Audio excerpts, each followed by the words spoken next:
Hi everybody. Today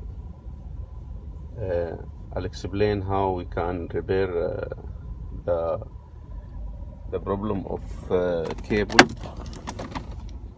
for Hammer H2, the shift cable. I have problem with the shift cable. It's become free because there is a plug coming from manufacturer in this side, and normally is damaged after a few years.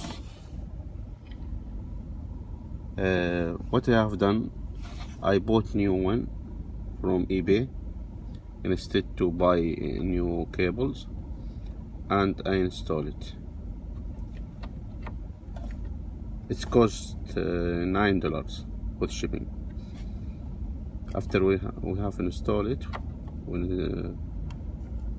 return the cable to its place. Now it's become okay. See, you can see.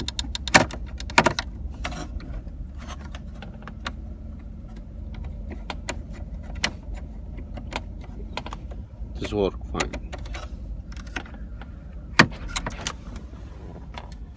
For the handle of the shifting, there is bolt here, the side.